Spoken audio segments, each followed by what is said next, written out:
15주 3차씩 공부합시다. 세 번째 소설 김애란의 어디로 가고 싶으신가요입니다. 김애란 소설도 이제 윤대영 소설의 구조가 그런 것처럼 훌쩍 스코틀랜드 에든버러라고 하는 낯선 곳으로 기약 없이 살러간 여주인공의 이야기를 이제 들려줍니다. 김애란의 이 소설의 인물도 얼마 전 교사로 재직하던 사랑하는 남편을 잃었는데 이제 소설의 이야기를 보면 현장 학습을 간 계곡에서 물에 빠진 아이를 구하다가 아이와 함께 숨졌어요. 세월호 그 사고에 침몰 사고에서 아이들을 구하려다가 아이들 몇 명 내보내고 먼저 내보내고 구하려고 다시 들어갔다가 순직했던 여러 교사들이 있잖아요. 그걸 이렇게 그런 이미지를 떠올리죠. 겹치죠.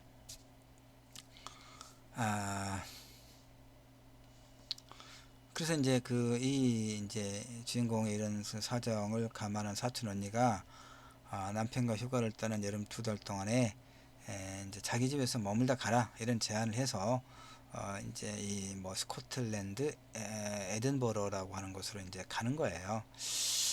이 주택가에서 시간을 아끼거나 낭비하지도 않고 그냥 자연스럽게 흘려보낸다.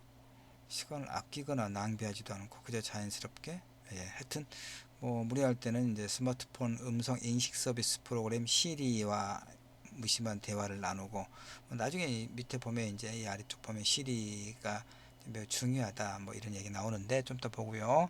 하여튼 쭉 여기서 이제 좀 요약하면 사랑하는 일을 이런 슬픔 그다음에 심리적으로 이렇게 어떤 정상적 일상적인 그런 심리 상태에서 이탈한 막막한 여행, 극심한 피부병, 또 피부병 무슨 뭐 언젠가부터 몸에 그러니까 이 트라우마로 인해 생기는 어떤 질환이죠. 뭐 이제 병명이 뭐 장미색 비강진, 매우 복잡한 이름의 피부병. 그러니까 지금 이제 이 김혜란 소설의 인물, 여성 인물은 어떤 상태입니까? 하여튼 교사했던 남편이 이래저래해서 지금 죽었고, 그래서 그 애도가 끝나지 않은 거죠. 그래서 심리적으로도 이제 일상적인 그런 심리 상태는 아니고, 그래서 여행을 갔고, 피부병과 스트레스 이런 요소. 그러니까 그 윤대영 소설에서 그 닥터 K와 매우 유사한 그런 어떤 외상후 장애 그리고 어떤 질병 스트레스 이런 상태에 있음을 알게 되죠. 그래서 이제 뭐 여기서 좀 설명하고 있는 이 소설의 줄거리들 이것은 뭐 여러분이 좀 읽어보면 되고요. 자 이제 그 다음에 이제 이 소설에서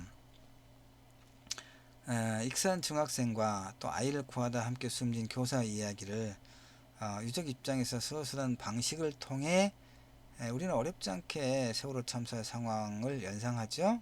예. 유족인 주인공이 교사의 아내라는 것도 의미심장하고 아까도 이야기했지만 이런 이제 그 세월호의 피고 관련해서 그 죽음의 순간에서도 교사들은 끝까지 아이들 곁을 지켰잖아요. 그러니까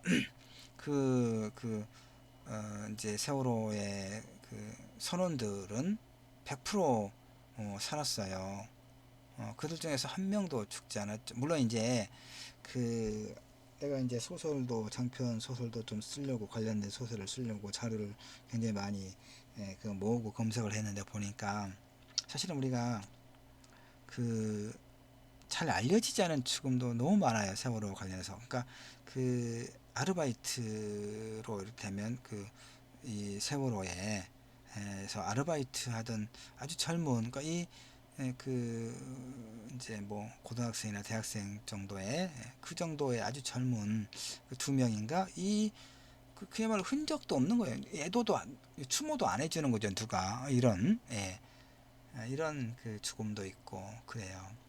근데 이제 그 젊은이들은 빼놓고 본다면 이제 나머지 승무원들은 다 그 살아남았죠. 왜 그렇습니까? 자기들만 이렇게 먼저 배에서 탈출했잖아요. 아이들과 승객들을 구하려고 전혀 생각 자체도 하지 않고. 그다음에 이제 일반인 승객 중에서는 이제 69% 정도가 살아남았던 모양입니다. 근데 함께 승선한 교사들은 14명 가운데 단 2명만 살아남았어요. 교사들 대부분은 탈출하기 쉬운 위층에 있었지만 배가 기우니까 그 학생들이 있는 곳으로 내려가는 바람에 대부분 배 아래쪽에서 이제 죽은 거죠. 그러니까 누군가는 본능적으로 살려고 뛰쳐나올 때 교사들은 본능적으로 아이들 살리겠다고 달려 내려갔다는 얘기죠. 그 다음에 그 이 2명 중에서 그 살아남은 2명 중에서도 그 이제 교감 선생님은 죄책감에 목을 메또 자살했잖아요.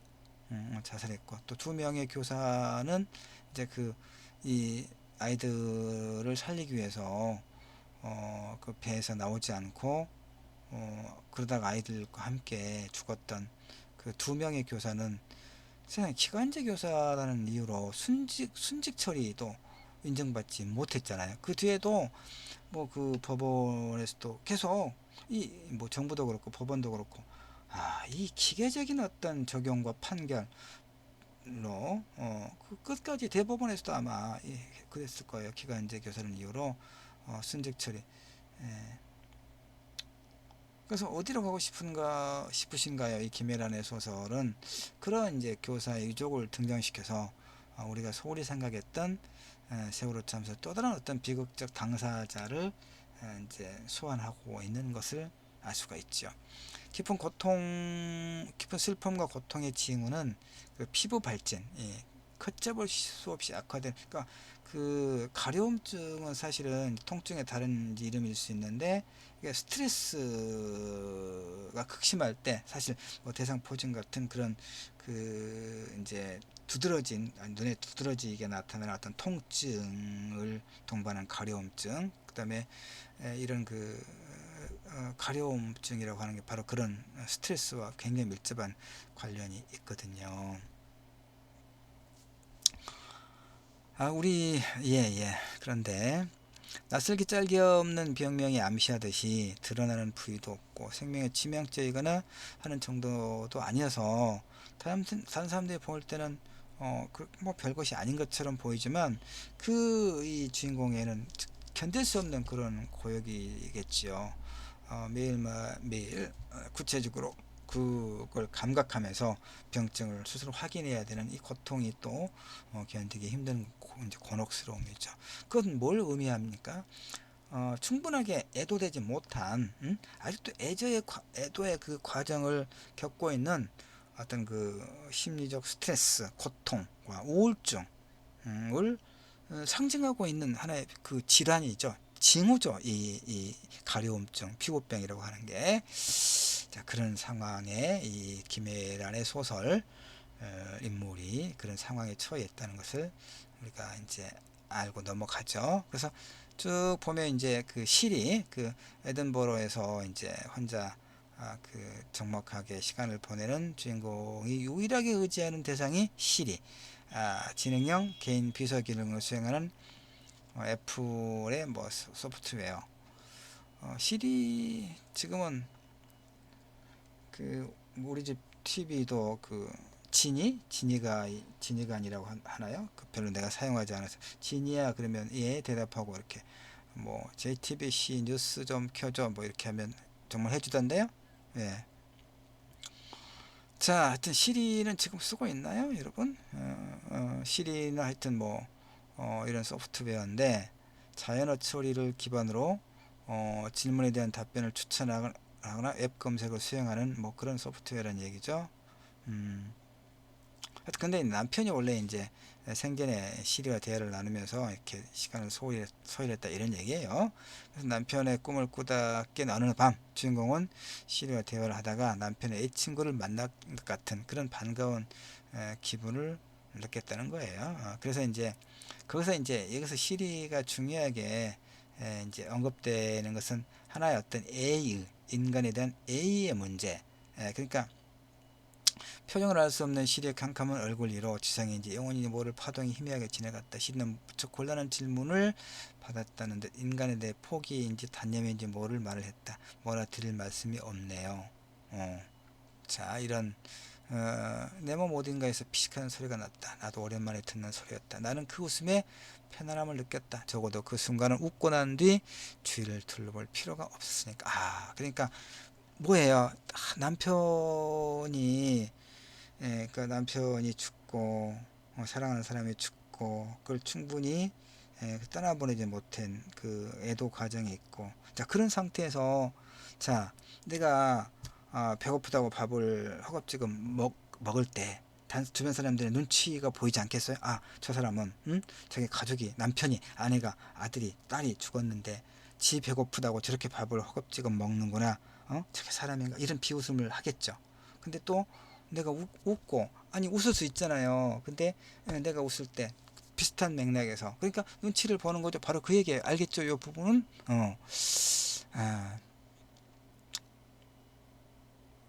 자, 가족이 죽는다는 것은 그 밖에 모든 사람들과의 관계가 크게 달라진다는 걸 의미해요.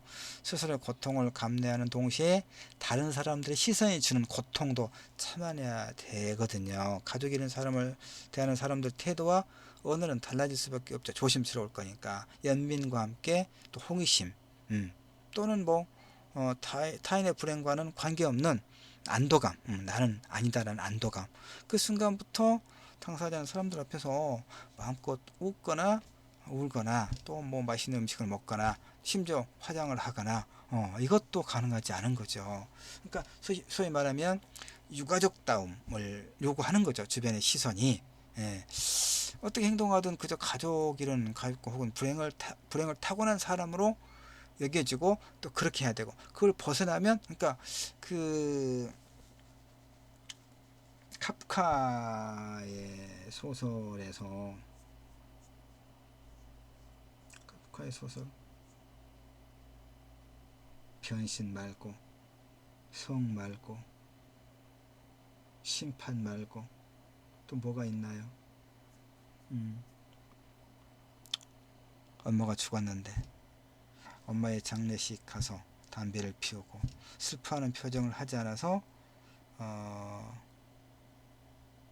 나중에 이제 그 해변가에서 아랍인을 총으로 쏴서 죽이고, 그래서 이제 재판을 받으면서 바로 이제 그 사람들이 증인으로, 검찰 측 증인으로 불려와서 어머니가 죽었는데 담배를 피고 슬퍼하는 기색을 보이지 않고 그러더라. 그러니까 저 사람은 냉혹한 사람이어서 그 다른 사람을 총으로 쏴서 죽일 만한 그런 인자를 가지고 있다.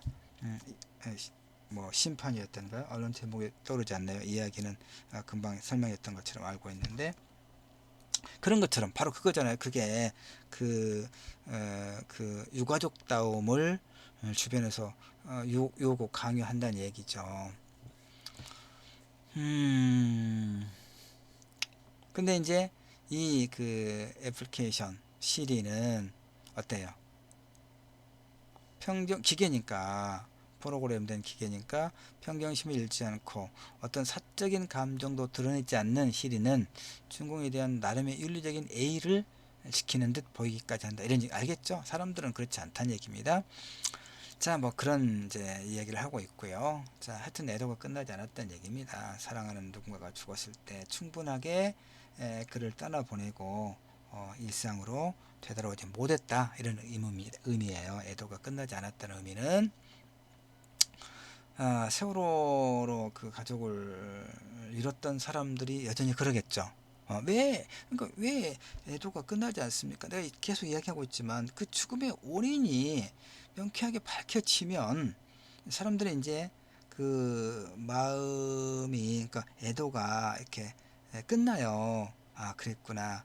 정말 잘 가라라고 이제, 그러면서 서서히 그 트라우마를 회복해서 일상으로 돌아오거든요. 근데 죽음의 원인이 규명이 되지 않은 거예요. 그럼 왜 죽었는지, 왜 구하지 않았는지, 그 다음에 실종, 끝내 이제 시신을 수습하지 못한 몇 사람들은 평생 그 시신을 찾지 못했다는 것에 대한 어떤 죄책감을 안고 살아가거든요. 그러니까 애도가 끝나지 않은 거예요. 예.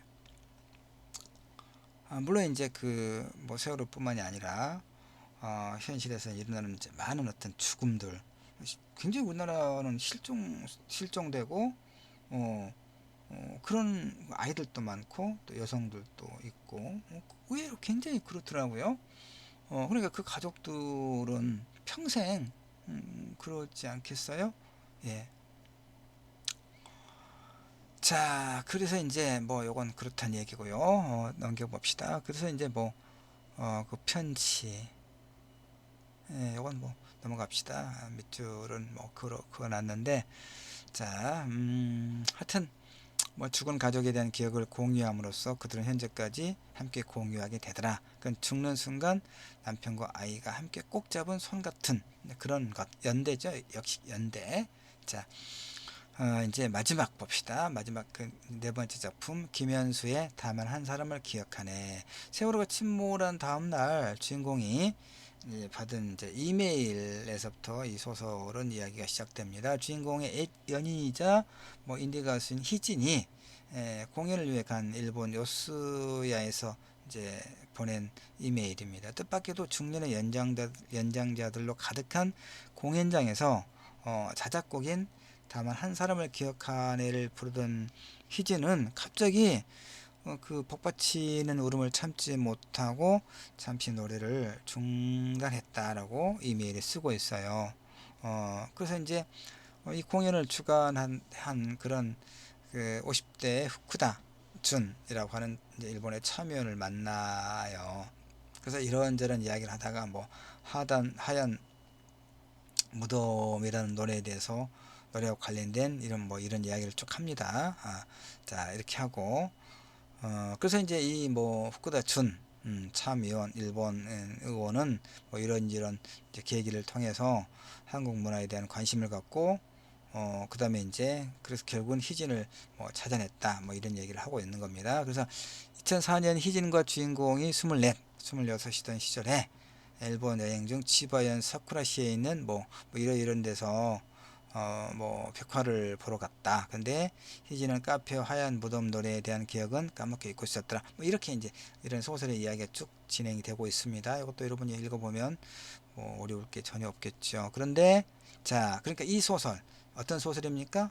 김현수의 음, 다만 한 사람을 기억하네라고 하는 소설은 이제 그 결국은 두 남녀의 실패한 연애담이에요. 겉으로는. 그런데 이 이야기를 통해서 어떤 기억과 그다음에 이제 이 관계, 인연에 대한 어떤 메시지를 전달하고 있는 거죠. 그러니까 궁극적으로 기억은 누군가와 그 혹은 그녀 인생에 그 혹은 그녀가 살고 있는 세상에 조금이라도 영향을 끼칠 수 있는가 하는 질문이 돼요. 그러니까 세월호 참사는 시간적인 배경 정도로 전면화되고 있지는 않지만 이 소설에서는 결과적으로는 세월호 참사를 기억하는 하나의 방식이 어떠해야 할 것인가, 그 다음에 그것의 의미가 무엇인가를 이제 주제의식으로 이면의 주제로 갖고 있는 소설이다 이런 얘기예요. 자, 그래서 이제 뭐 하얀 무덤 어쩌고 어쩌고 저쩌고라고 하면 이제 그 작품에 대한 A는 아닙니다. 미안합니다. 하여튼 뭐 이제 시간을 보고 있기 때문에 요걸 지금 다 읽고 설명하기가 마땅치 않아서 그렇게 이야기했습니다. 여러분이 보면 됩니다. 자, 그래서 이렇게 쭉쭉 이야기가 이제 진행이 되고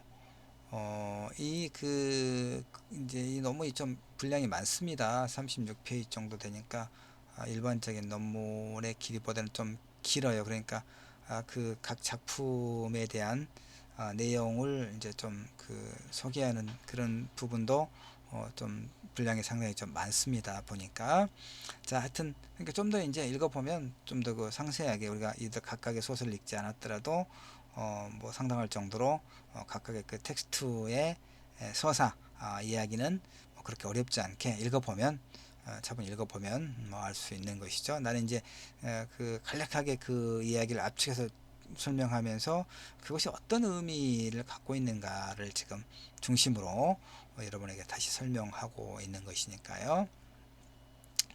자, 그래서 이제 그래서 결국 이런 얘기예요. 다만 한 사람을 김현수 다만 한 사람을 기억하네는 누군가의 목숨을 살리기도 하는 기억의 힘이 무정한 바다에서 바다에서 사라진 죽어가는 그 말이죠. 숱한 죽음들을 빛으로 다시 나오게 하는, 기억으로 다시 되살리는, 기억을 통해서 다시 되살리는 그런 일이다라고 하는 것을 일러준다는 얘기죠. 자, 기억하려고 애를 쓸 때 나와 타인과 세상과 우주가 조금이라도 바뀔 수 있기 때문에, 여러분 어떻게 생각해요?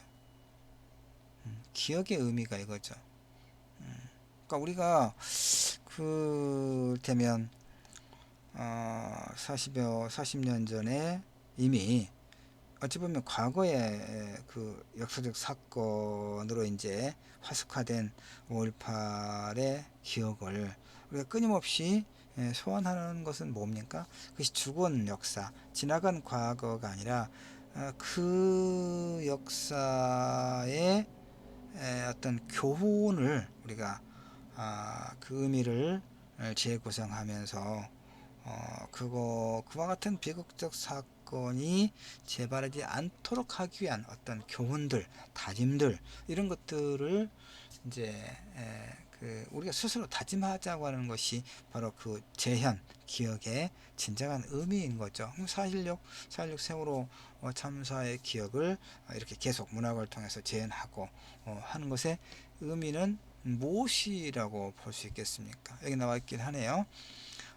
세월호를 기억해야 할 이유는, 그렇게 때로는 기억하는 일이 무정하고 잔인한 세월을 진정으로 넘어설 수 있는 윤리적 가치이기 때문이다. 상당히 이제 추상적인 그런 문장이긴 합니다. 자, 어쨌든 세월호 참사와 관련된 기억을 이제 문학을 통해서 이렇게 재현하고 있잖아요. 거듭거듭 재현하고 있잖아요. 여기 15주차에서 보고 있는 소설만에서 4편이니까. 그러니까 이제 이런 소설들이, 문학이 그날의 기억을 다시 소환하고 있는 것의 의미가 뭐냐. 그러니까 일단 뭐겠습니까? 불충분한 애도를 위해서라고 말할 수 있겠죠. 그러니까 그건 진실 규명을 계속 요구하는 것과 같은 의미죠. 문학을 통해서.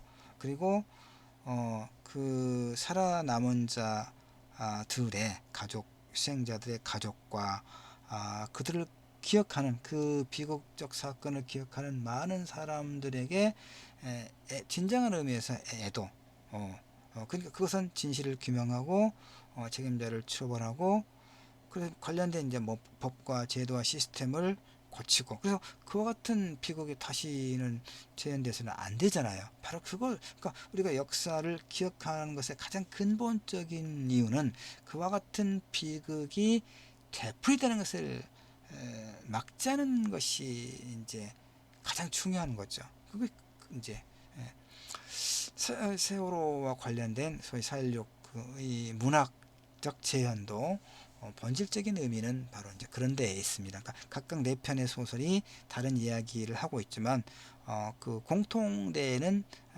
소위 주제의식은 금방 이야기했던 그런 데에 있다는 것을 여러분이 이해를 하면 우리 이제 수업을 마무리하는 15주차 수업에서의 어떤 충분한 이해다라고 여러분에게 말씀드릴 수가 있어요. 자, 이제 결론. 아우슈비츠 2차 세계대전 때 이제 아우슈비츠는 헝가리에 있는 이제 수용소죠. 유대인들을 이렇게 잔혹하게 죽였던 나치의 아우슈비츠의 비극을 다룬 클로드 란즈만의 다큐 효화는 85년에 만들어졌군요. 당시의 기억을 간직한 사람들의 끝이 없을 것 같은 인터뷰가 9시간 30분 동안